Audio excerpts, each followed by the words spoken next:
Was that not the greatest week one game ever? I can't think of a better, specifically Steelers week one game in a very, very long time. Well, here we are back on the Boardman Black and Gold podcast. We finally have our week one recap, I guess you should say.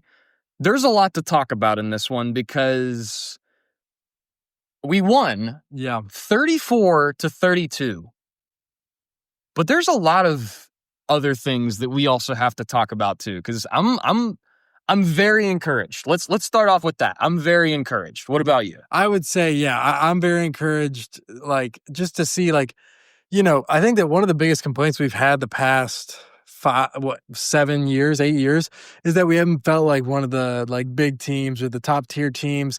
And I'll tell you what, this week our game was the game. Like, that was the week one game. Even though there were a ton of great games, like this might be a great season of football, but like this game, like all of our friends who aren't Steelers fans were like, is this like the best game of week one?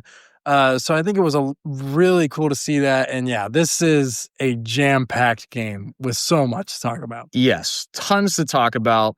And it's crazy because I think at the end of the game, I'm thinking that's the game of the year already in week one. Yeah. And then Sunday Night Football happened and it's like, that didn't last very long. Sunday Night Football was insane. And then not to the same level, but Monday Night Football was crazy. JJ McCarthy, like, looking horrible to saving the game. So I think that, like what I was saying was like the 1 o'clock games, like, oh, this is like the best game week one. And then like every time a new game would happen, it would be like, well, I don't know. That was a good game. It was a fun week one. And, maybe we peaked too early, but hopefully not. Hopefully this is not Aaron Rodgers' peak. Hopefully not. Oh my gosh. This game was on crack. It was literally on crack. Right from the get-go. Right from the start. There was no breaks. Like, it was like, no one needed to get the rust out. And what I noticed in our game, but also just around the league, is every offense basically did what they wanted to do on the first drive. Like, it seemed like from the games I watched that first drive was, it was formulated, it was planned, obviously it was thought about a whole season, and it worked almost every time. Like, the Jets went right down. They didn't score a touchdown, but they moved down the field quick, specifically on the ground, and I know we'll get to talk about that.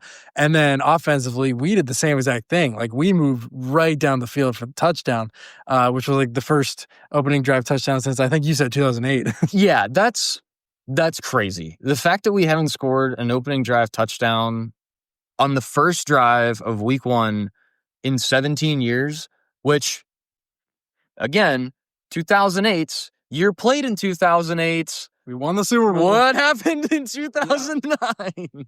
Yeah.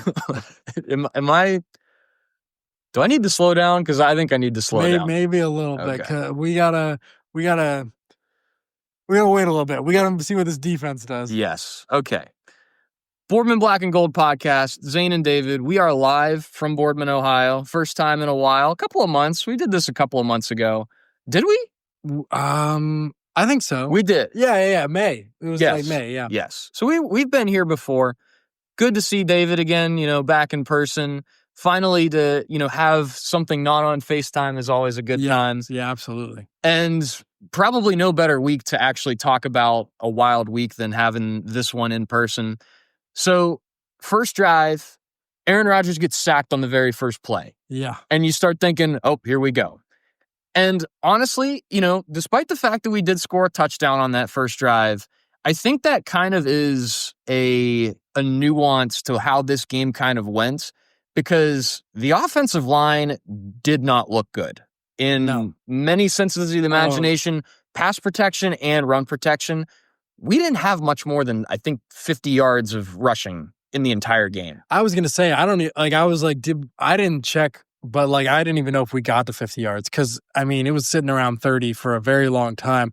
Yeah, the run game was horrible. And I think that part of that, I like Kenneth Gainwell. Like, I think that, he made a great play that we'll get to, but I feel like in the ground game, he didn't really do much. Even Jalen Warren didn't really do much. He had a bit more of a pop.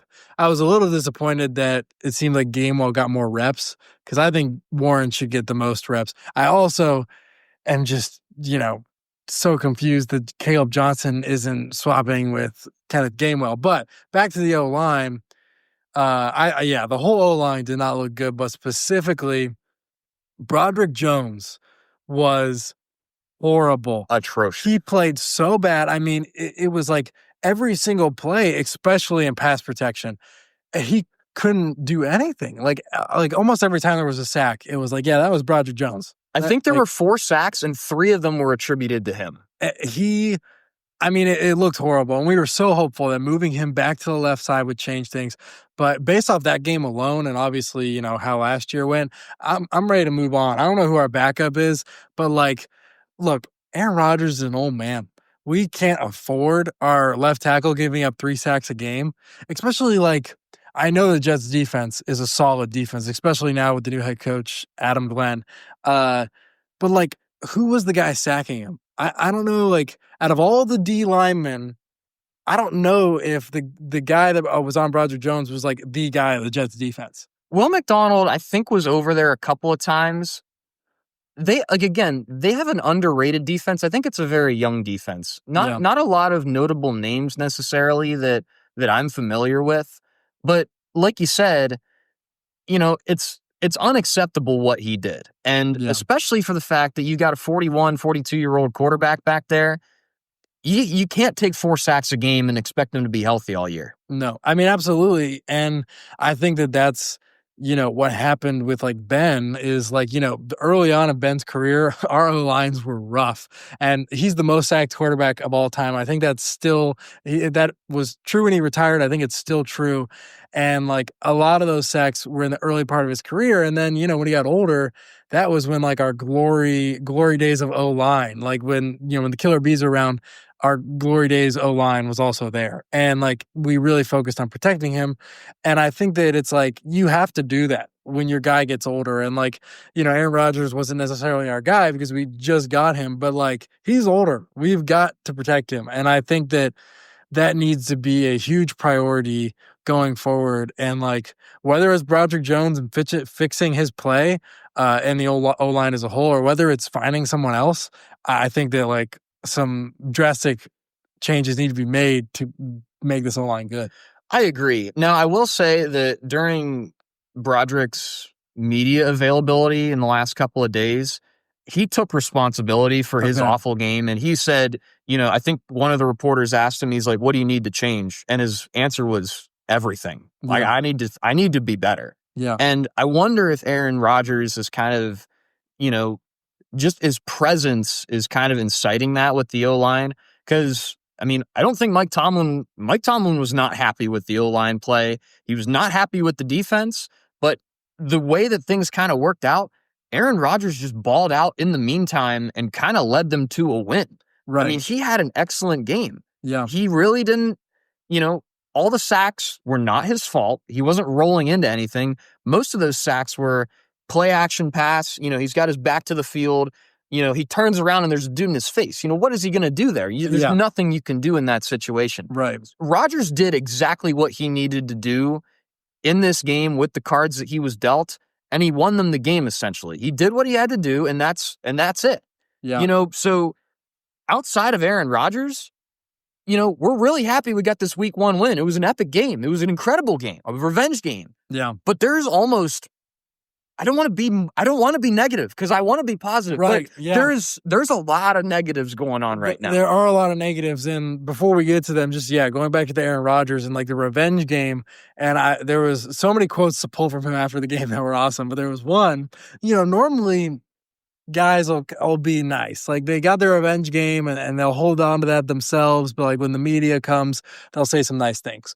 But Aaron Rodgers, they asked him about it and he said something like, I'm thankful and glad to have beaten everyone that's associated with the New York Jets. And I loved that. Like, that was just so awesome. And I think that, this was his game. Like, this is Aaron Rodgers' stamp. He won the game.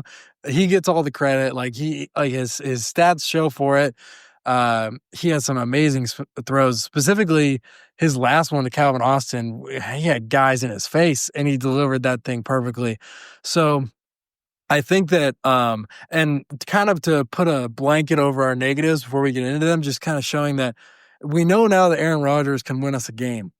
I do think 1000% without a doubt our defense is going to get better, and I am hopeful that we do something to make our O-line better. I think this still becomes an encouraging game because it's like, all right, even if our defense and our O-line and our run game, which is basically every other side of the ball, is horrible. If we have Aaron Rodgers in our special teams, we can win. So I think that we just got to improve in those areas, which especially defensively, I trust that we will. Yeah, I think so too. I mean, it's the highest paid defense for a reason. And, there might have been some week one jitters in there. Now, on top of that, I do want to mention, I think Arthur Smith schemed a very good game because you look at how open some of these wide receivers were and giving Aaron Rodgers the opportunity to succeed. I mean, he did that in the highest extent. Yeah. I mean, the scheme on that Jalen Warren rollouts, I mean, he was by himself. Nobody within a country mile of him. That's an easy pass. Anybody's making that pass. The Calvin Austin touchdown. I saw this video, and I think I posted it on the Instagram. The conditioning of where they were lining up Calvin Austin over the course of the game led to that touchdown, how he was so open. Essentially what they did is they were getting the linebacker to crash down on Calvin Austin, who was blocking for most of the game. Yeah. And then on that one play, they lined up in a similar spot. They kind of pinched him in towards the end of the line. It looks like he's going to be blocking again. Instead, runs right by the linebacker, a little slant route to the back of the end zone. Easy pitch and catch. Again, Aaron Rodgers delivering the ball on time with guys in his face. I mean, I think you got to give a lot of credit to Arthur Smith for how he schemed the game, given the fact that the running attack did pretty much nothing. Oh, I mean, absolutely. And I think that, 3, besides pitch touchdown, those 3 touchdowns, all guys were wide open. And so that's really encouraging. And I still don't know how I feel about Arthur Smith, but it will be interesting to see because this really is, if you go back to even his Tennessee days, this is the first time he's working with a Pro Bowl caliber quarterback. Even though he had Ryan Tannehill, I still don't think Ryan Tannehill is that great of a quarterback. So I think that it'll be really interesting to see how his play calling and coordinating evolves with a Hall of Fame quarterback because he's just never had that kind of quarterback to call plays for. So I think that it will be interesting to see how that works. And I'm excited to continue to see that because what you mentioned, and I didn't even notice on some of the things like that, I hope that continues. And I hope that gets better even with a run game. And it's encouraging to see that we scored 34 points without a run game, which we would never have been able to do ever in 6 years. No, absolutely not. And I think Aaron Rodgers too, just the presence that he has behind center, he's commanding things out there. It's not Justin Fields, not even really Russell Wilson. I feel like Russell Wilson, he was at war with Arthur Smith a good bit last year. You really didn't know how much he actually had to give to the offense when he's actually on the field. Yeah. But Aaron Rodgers, I mean, he probably shook off a couple of times. He's a catcher or he's a pitcher.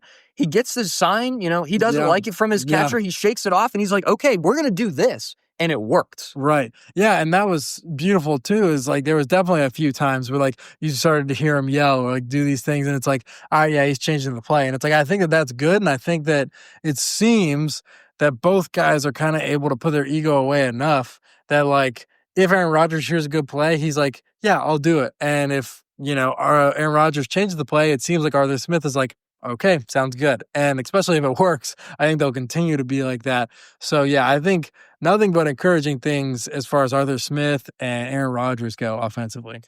And one more offensive point of reference. Oh, DK Metcalf. We haven't even talked about DK Metcalf. I cannot believe how explosive he is. Yeah.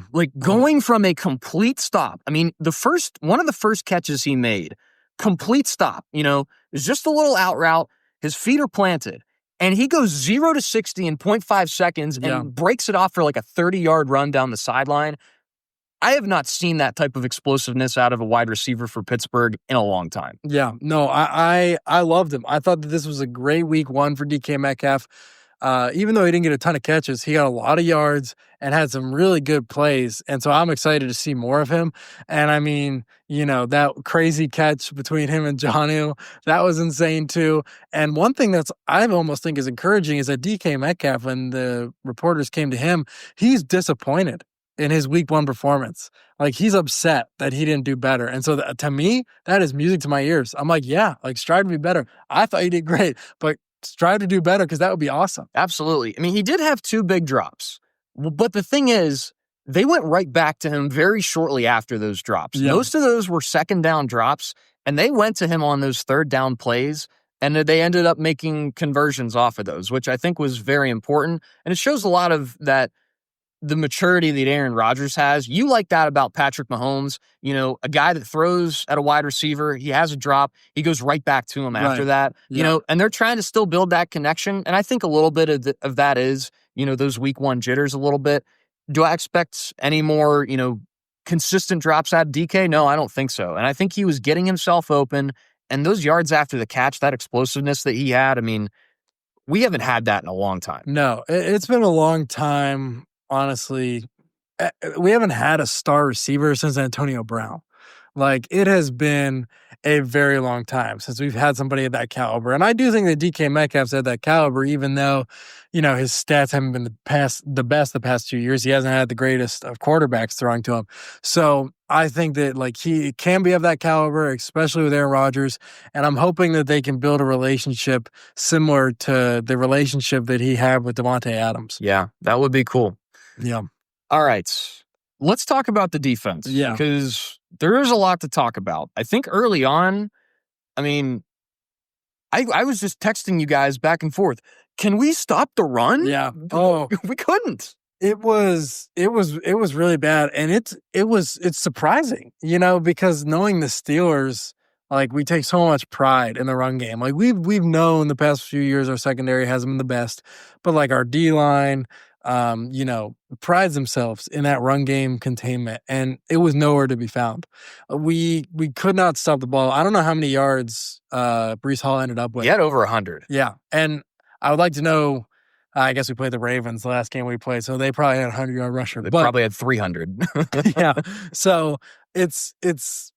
I think it's a little concerning, but also I think that we can fix it, and I think it could still be some of week 1 jitters, and I think that, like, this Jets team might actually be good, specifically with the ground game. I mean, we know Breece Hall's good, and now adding Justin Fields, like, you can almost try and emulate what the Ravens are doing with Lamar and Henry, and I think that they really want to run the football, and they built their offense around that, and they succeeded at it, like, 10 for 10 this week. Well, additionally, Justin Fields looked great throwing the ball. He did. I mean, the passes were on time. Mm-hmm. He used his legs to create.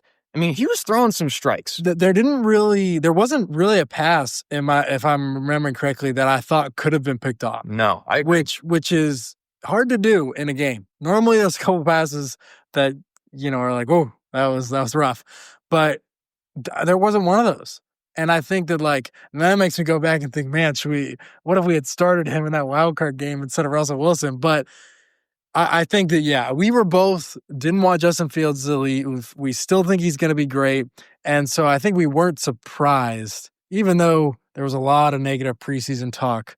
But yeah, he came out, the entire Jets offense really shined. I thought so too. I mean, the connection that he has with Garrett Wilson, that first touchdown, I mean, that was a perfectly thrown ball. It was a perfectly caught ball. It really was. I mean, he used his legs.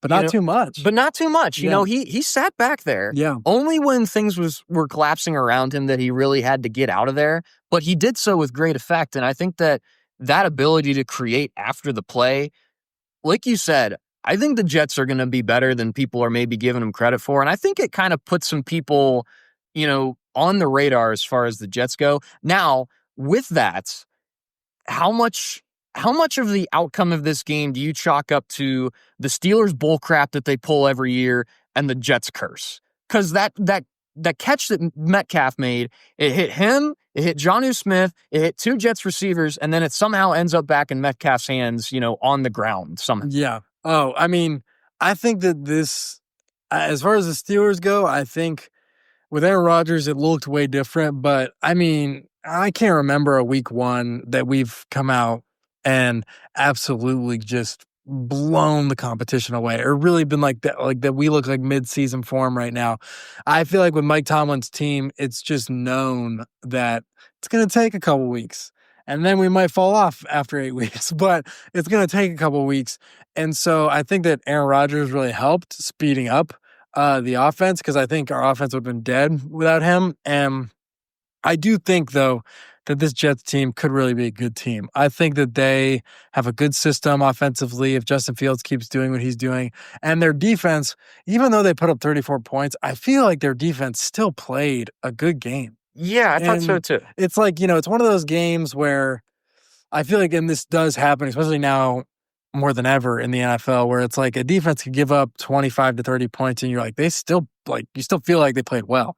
And I still think that they didn't play bad, especially because if you look at how we won, they were field goals, especially one of them that most guys in the league probably aren't going to make, and is not even close to a guarantee like it is with Boswell. Well, there's two plays that were the reason that we won this game. One was the special teams play by Kenneth Gainwell to knock the ball out right after we had gone down and scored a touchdown. Right. Ben Skoranek comes up and recovers that. If Kenneth Gainwell didn't have a great game, on the ground, I mean, that special teams play completely. I mean, they might not win the game if that doesn't. They probably don't win the game if that doesn't happen. I don't think. That was momentum changing. I think that Kenneth Gainwell made up for it all on that one play, and I think that that was right after, I think it was the second play, Calvin Austin catches the touchdown and we're up, and then we really don't do much besides the field goal after that. So I do think that without that play, I'm not sure if we win, and I think that's the thing that I feel like people are already just the Jets, they looked good, but they lost. And it's without that play, they probably win, and win a lot better than what would have happened if they've gotten the 2-point conversion or something. Sure. So I think that this really was a close game, and who knows what these two teams will turn into. But I think that both of them, it was just such a competitive game, and it'll be hard to see. But I think that part of it was us maybe getting some jitters out, but that the Jets are going to be competitive. And they cut Xavier Gipson, who was the one that fumbled that ball. I saw something. He's had 11 fumbles in the last couple of seasons. Oh my goodness. And he's strictly a special teams guy, essentially, which is nuts. They cut him. So, you figure if he's not in that game, if they just have somebody that doesn't fumble there, again, the Jets probably win that game pretty handily. Right. And then even still, at the end of the game, it takes a career long from Christopher freaking Boswell. 60 yards on the logo, dead central, would have been good from 70. And this was after a play on third down that lost yards. Right.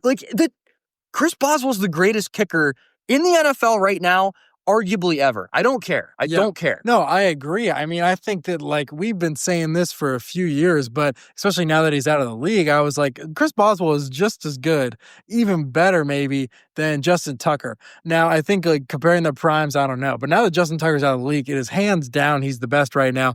And I think that you could put him up there in top 5, all time. He's so good.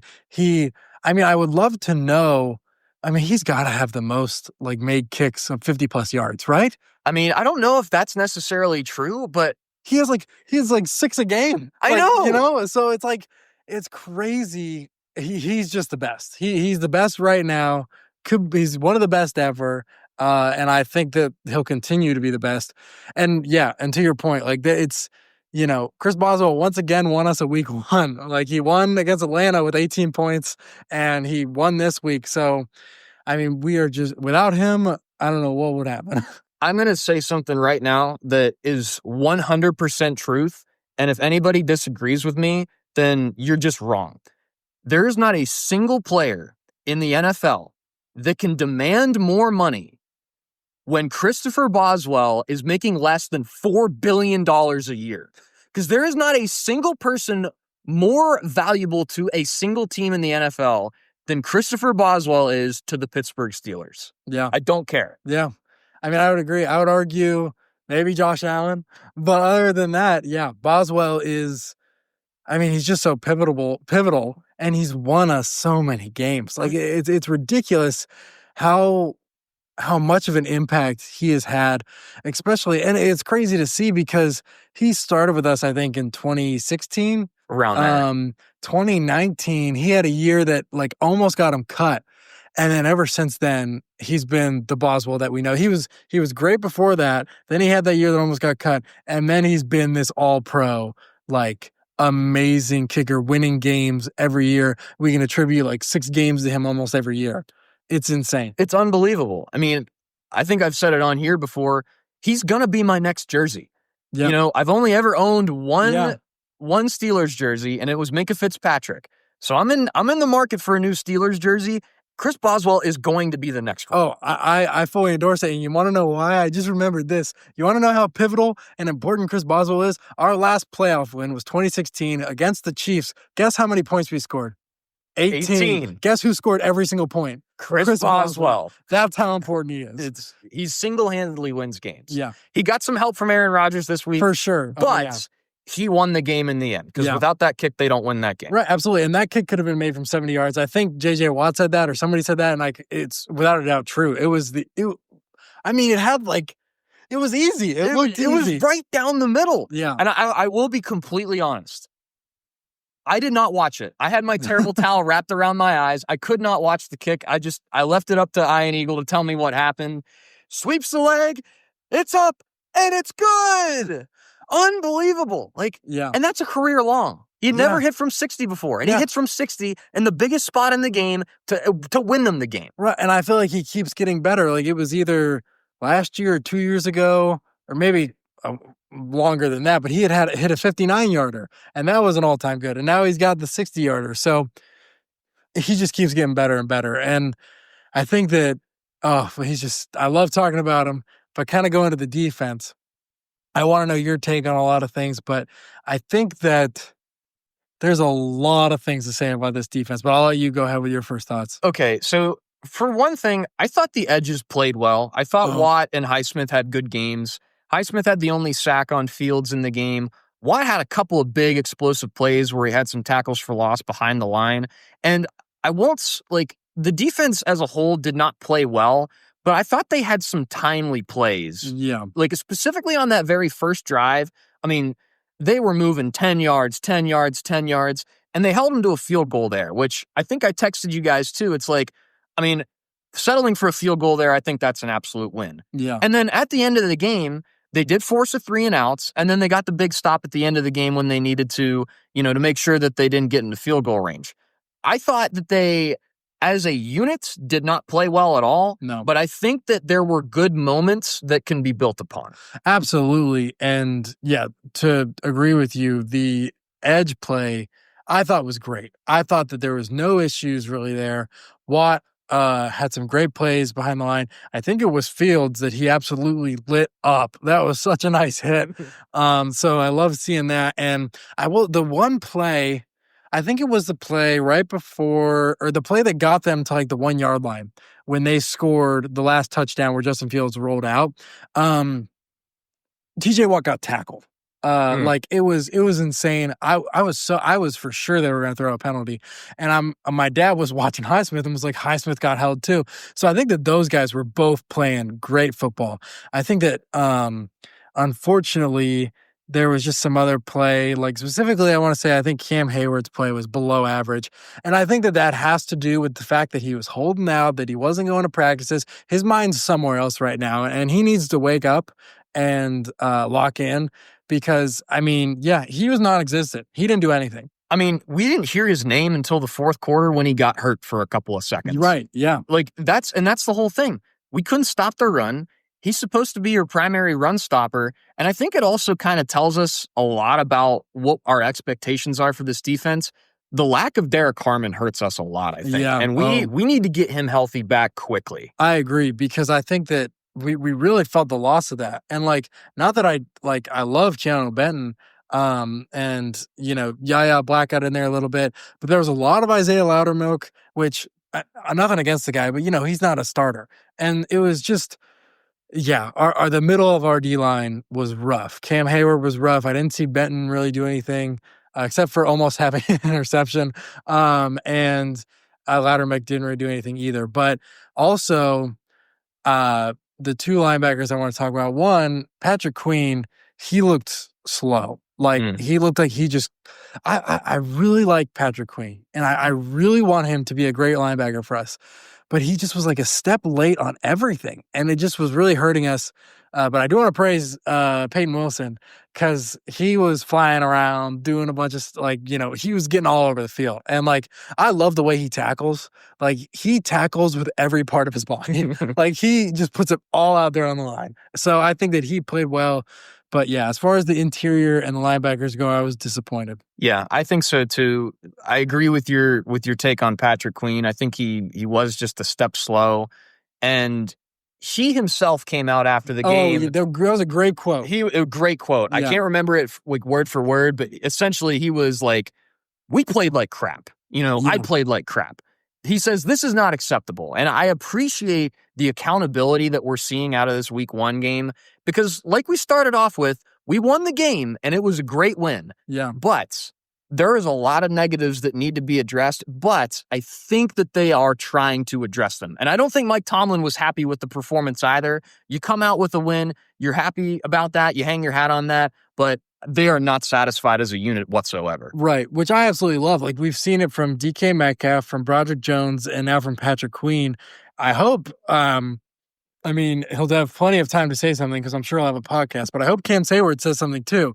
But I love that because, yeah, they like DK Metcalf, I'm even like, you didn't even need to say that, but cool. Broderick Jones, I'm really glad that you're saying that. Patrick Queen, I love that, especially because the middle linebacker is supposed to lead that defense. So I think that they know they need to fix it, and I think that they're going to work on it hard. And I'm excited. Well, and it'll be an interesting test going into this week because Seahawks want to run the football, and they have a couple good running backs.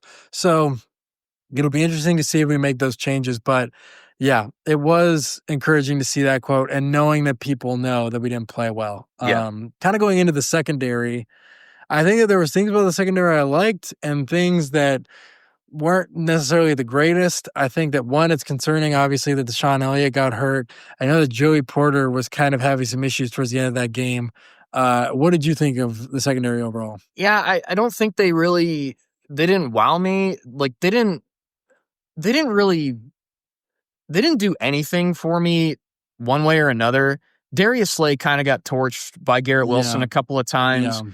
Jalen Ramsey traveled a lot. He was all over the field. I think he said after the game that was the first time he had played every single position in the secondary in the same game. Yeah. And no better spot for him to be on that very last drive than those 2 big pass breakups, the one on the sideline that would have been a first down, and then obviously the one to end the game.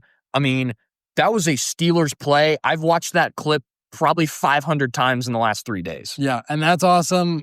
It was, I think he is the shining star of the defense of this game. And I've been open. I've struggled with him joining the Steelers because he is, brings a lot of drama. And we saw it, him and Garrett Wilson. Oh my goodness, they were so close to a few fights a few times. And he was just really, really talking. And it annoys me. I don't really like it when players talk like that, especially right before half, a lot of stuff happened. And that was annoying the crap out of me. I was just like, get in the locker room. Like, why are you doing this? But yeah, that last play was an awesome hit. It was so nice. He really, I think, played well the whole game. And that was really cool to see. And I saw a lot of people talking about how Justin Fields should have ran. But he had 2 guys right in his face. I think he had 3 guys. 3 guys? There was nowhere to go. There was nowhere to go. So, he did the best he could, but Jalen Ramsey just had the play of the game right there. And, that was awesome. I think that otherwise secondary, Joey Porter Jr., I didn't see him do anything. Darius Slay, we were worried about this if he was a little bit too old, and he did get burned throughout the whole game.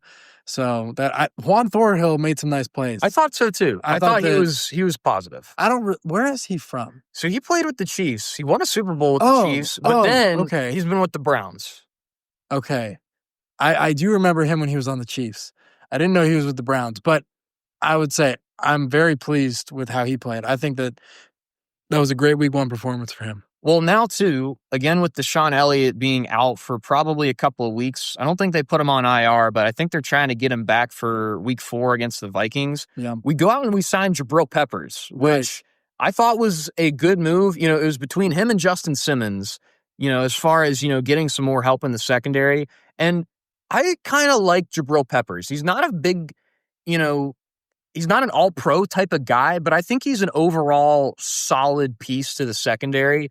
I don't know what you think about him, but I'm fairly positive on him. Yeah, I looked up just kind of his stats from year to year, and like, yeah, nothing eye-flashing, but I think that he could be a great fill-in role and a good depth chart addition. I did see that, like, I think he only had 2 years. I don't know how long he's been in the league, like 7 years maybe. Or around there. But he's only had 2 full years of playing. Like, it's everything else I think has been with like injuries or something like that. So that does concern me a little bit. But overall, I think that it was a good move. And I think that we'll probably see a lot of him these next few weeks. Well, I think the Browns originally, because I think that's where he originated with, like back in the mid to late 2010s. They were very high on him. Yes, and I believe he was a former first round pick. I don't remember. I don't remember that for sure. Yeah, the years that they were really bad, he was like their stud on defense. Right, they're one guy. Yeah. So I specifically remember that about him, and he's been a couple of stops like since he was with the Browns. Yeah. But again, he also, it kind of seems like he's just like this Jalen Ramsey-esque player where he hits hard. He's kind of like a nose to the grindstone, like let's freaking go to work type of guy. And, you know, more guys like that. Hey, let's freaking bring back the steel curtain where these opposing offenses, like, they fear us. I want to get back to that. And I think Jalen Ramsey, the addition of him, gets us back in that direction in a way, regardless of what you think about him. Right. And I completely agree. Like, you just can't deny his output on the field. It's amazing. And I really do hope that we can get back to that. And I think that if we can just fix the run game, if Cam Hayward can just kind of like wake up and get out of this contract dispute mentality of like how, you know, I need more, and just start playing football again like he did last year, I think that we could really get back to this great defense. And I don't know what Patrick Queen needs to do, I really want him to be good, but if he could just step it up, it would just be so awesome. Yeah, I think the takeaway for the defense this week is you got away with one, but you have what it takes to be good this season. And I think, like you kind of led off with, you expect them to get better. And, you know, maybe this is like the week 1, trying to figure ourselves out. I mean, as far as personnel goes, a lot of different moving parts that weren't here last year. So still trying to figure out kind of the complexion of what this defense looks like. So, you know, you give it some time and you kind of let that work together and we'll see what happens. Yeah. But now we've got the Seahawks, who are a mixed bag. We recorded our outside perspective episode yesterday with Josh Morrow. Got back with Josh Morrow, you know, a couple of awesome. One of our friends, you know, between the both of us. And the thing that I kind of proposed to him was the Seahawks, to me, they do everything right, but they don't do anything well. No. And they lost this last week. They had a chance to win, a very easy chance to win, and Sam Darnold fumbled the game away. The defense looked good for most of the game. They were kind of bend, don't break in a way. The offense didn't do much. And, you know, like you mentioned just a moment ago, you know, they're going to be a run-heavy team, especially this week, probably chomping at the bit after seeing what Breece Hall and Braylon Allen did to us. Yeah, oh, absolutely. So that is a huge concern for me, is their two-headed running back room. And I think that they, you know, if we don't fix things, could run the ball really well.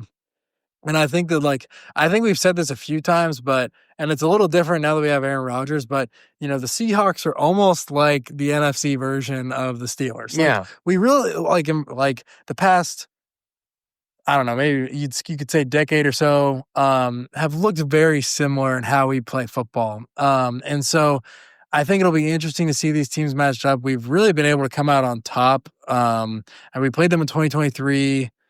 We played them in 2021, 2021, and like we've been able to come out on top. They've been like pretty close games. So it'll be interesting to see. I don't know what Sam Darnold, I know that he kind of, you know, fumbled away the game, but I don't know if he did okay throughout the whole game. I don't think Cooper Kupp did anything. He didn't. Which, I'm not really worried about the pass game. Like, I think this is a game where we can focus more on stopping the run because we're not too threatened by the pass based off their week 1 performance. And yes, the Niners do have a good defense, but that'll be interesting to see. And I'm interested to see how we play week by week, because I think that from the late 2017 after Ryan Shazier got hurt till like probably about like 2021, our defense really wasn't that great. It would give up a lot of points, and Ben would sling it. Like 2019 was a different story, but when Ben was back during those years, he was just slinging it, and that's what kept us in games. And so it'll be interesting to see, even if our defense doesn't improve, if now that we have another Hall of Fame quarterback, if he can just sling it like we did those years when our defense was struggling to be like what they should be. Yeah. I'm interested with this week because I feel like the Seahawks defense is above average, and I think it has a couple of big splash players. Yeah. But even looking at their turnover margin from last year, they turned the ball over a lot, and they didn't have a lot of takeaways, which I thought was interesting because I kind of thought backwards in that way. Yeah. That wasn't the case, though. Now, the thing with Rodgers, though, that's very different is, I mean, like we talked about, he didn't really have any, well, he had one. He had one ball that I thought was dangerous. I remember. I know what you're talking about. But overall, he protected the football a good bit. Now, if he gets better help from his line, we don't have to worry about him getting sacked a good bit. Yeah. Now, I think the Seahawks do have a decent defensive line, and that concerns me a bit. I hope that the offensive line takes a step forward this week to give him a little bit more protection, to give him a little bit more time. I mean, Rodgers was getting the ball out quick this last week. Very quick. And I don't know if that's going to translate to the same success against the Seahawks that it would, say against the Jets team that's still trying to figure out their identity. But I don't know what to think about this one. I'm kind of 50-50 on this Seahawks week for a lot of different reasons, because, I feel like we might have overachieved offensively, and I feel like we might have underachieved defensively. So we're kind of regression to the mean in a way. And I feel like the Seahawks also didn't have the greatest performance this last week in really any sense of the imagination. But I feel like they could probably take a step forward very quickly as well. Yeah. Yeah. And I think they can be a dangerous team. I wanted to ask, with Josh, did he seem hopeful? He seemed hopeful. He predicted a win. Okay. But he said it would be fairly low scoring and close. Okay. Because this is what I think. I agree. I think it'll be a close game. I think it's going to come down to, honestly, hope. I think that, in my opinion, I was just talking to my brother's golf coach is a Seahawks fan, and he just sounded almost so done and just I don't know what to think of these guys. I feel like the Seahawks are struggling to have hope, especially the past couple of years looked so similar, and the start this year really kind of seemed like a dud just because of fumbling the game away. And, versus you flip it over to the Steelers, we had so much anticipation, and now I feel like all we have is hope. Because the thing that we were anticipating, Aaron Rodgers, blew us away, was awesome. Our offense did good. I feel like the coaches, the players, the defense probably not as much, but there's got to be so much hope is probably circling the Steelers right now. And the fan base, in the organization, I feel like it's okay, we might actually have something. We won a game that was a great game. And so I feel like we have just some momentum right now. And I feel like the offense has the momentum of we played great and we won a game. The defense has the momentum of I think they're going to be playing angry, especially TJ Watt. So I still think that we're going to come out on top. Okay. This is interesting. So it's at home, I think, too. I think that's a big deal because the Seahawks lost at home this last week. Right. They had the 12th man behind them, and they couldn't quite figure it out. No. Christian McCaffrey kind of torched them on the ground, and maybe this is an opportunity for our running backs to get going as well. Yeah. Again, regression to the mean. How much do you believe in that on both sides this week? Because if you do, then this week's going to be super close. But if you go based off of momentum alone, this could be a blowout. And I'm thinking that it's one or the other. I think we either lose tight or we win in a blowout. And I don't think there's much in between. Yeah. And, for some reason, I don't know how to slip my mind. I thought we were away, But now I was literally talking about going to this game, so I don't know how I thought that, but reminding myself that they're home, I actually do think I don't think it's going to be a blowout, but I think it's going to be a double-digit win. Like I think that we're gonna wear these Seahawks down. They're not going to have the 12th man to help them keep it a close game. Like I really could see the Seahawks Sam Darnold collapsing. And I think that too. Like, the old joke with Sam Darnold is he goes out there and he sees ghosts. Yeah. He just he doesn't like in prime time. He had a great year last year with Minnesota. Yeah. Now he doesn't have that coaching staff. He doesn't have that offense. He doesn't have Kevin O'Connell. Right. I mean, I love Kevin O'Connell. We saw what J.J. McCarthy ended up doing at the end of that game. Like, I feel like Kevin O'Connell can make any quarterback a winning quarterback. And yeah, they just don't have a team that's focused on offense, especially focused on their quarterback. So, and I think that's where he kind of was with the Jets and not as much the Panthers, but a lot of struggles there. So I really don't see a huge improvement here. Yeah, this might this could one, propel the Steelers to even more hope, and two, at the same time, really sink the Seahawks this week. Yeah. I really don't know. I'm trying to find a coin around here because my prediction's going to be based on this coin flip. What can I flip? I need something. Is there? All right, I'm gonna do this. I'm gonna toss a card in the air. Yeah. And if it lands, all right, we've got a king of spades. If it lands on the king, then the Steelers win. If it lands on the other side, then I'm predicting a loss. Okay. All right, here we go. All right, Steelers win. Yeah, Steelers win. Here we go. So I'm gonna go with I'm going to say 21-16 Steelers win. Okay. I think it's going to be low scoring. I think it's going to be kind of a war of attrition. I don't think both offenses are going to really find their footing in this one, and I think both defenses shine, but I think the Steelers come out with this one, and, it might come away with some heroics. It's not a field goal win necessarily, but it might be a late touchdown, if that makes sense. Yeah. Yeah, I think that, I could really see it being a close game, but my gut is telling me that we put it away, and I think that we're going to win 27-13. I think that I just really trust that Aaron Rodgers can get us to score. I think especially if we fix our run game, I feel like we can score those points, especially now that we know, Boswell's leg can hit 60. I think that he can get us in field goal range almost every drive. So I'm hopeful for that. And I'm also hopeful that the defense fixes things out. I think we still may not look the best, but I think we're going to start to patch the holes that were found this week 1. I think so. And I think the accountability from within is going to be the cause for that. Yeah. Because it seems like in the media availability, as well as Mike Tomlin's press conference a couple of days ago, it seems like that they are just not satisfied with what happened on Sunday, despite the fact that they did come up with a win. Yeah. And, if that's their mindset right now, I'm a huge proponent of that mindset. And, that mindset can only send you forward, in the future. Right. And, maybe they don't quite come out with a win this week. I guess here's my final question. If they lost this week, would you be super upset?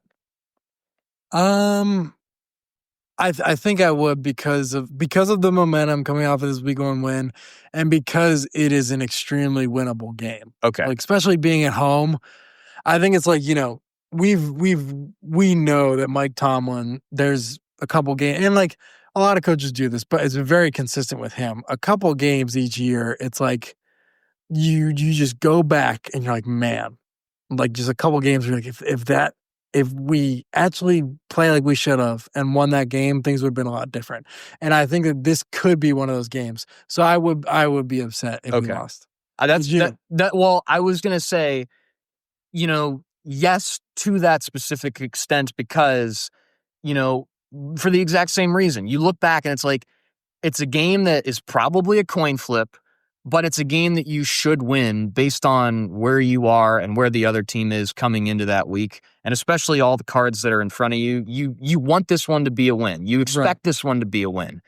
And I think the pessimism that the Steelers have incited in me over the last 10 years has kind of gotten me to think backwards of this in a way. Oh, I mean, absolutely. And I mean, you don't even have to look back 10 years. Losing to the 3-win Browns, I mean, that game really did like keep us out of the division. Like, we could have won the division if we had won that game. So I think that like those games are the ones that come back to bite you. The Chiefs, I don't know about this year's Chiefs, but the Chiefs that we know and the Patriots that we knew don't lose those games. Right. They like never lose to non-playoff teams. And that's the difference. And I think that like, you know, we happen to lose to the playoff teams pretty often amount, but it's like if you can beat those teams that aren't going to be in the playoffs, it just it changes everything, because then you have a home game. You know, then like you win your division. You knock a division opponent out of the playoffs. Like these games that like don't necessarily matter as much really do matter. Yeah, I think this is a huge week, and it'll kind of give me the flavor of what to expect out of the Steelers this season. Because then you got week 3 against the Patriots team that underperformed in week 1. Yeah. You know, who knows what happens this week with the Patriots. But if you find a way to win this game against the Seahawks, you could really get on a roll early on. And I think especially similar to last year where you're kind of backloaded as far as your schedule goes, you got to win these games early. Exactly. And it's, yeah, like the schedule only gets harder. So it's like if you really want to win a lot of games, it has to happen now, because I'm telling you, when it starts to be like, all right, we play the Ravens, then the Bills, then the Lions, then the Ravens again, then the Bengals, it's going to be hard to win consecutive games. Yep, absolutely.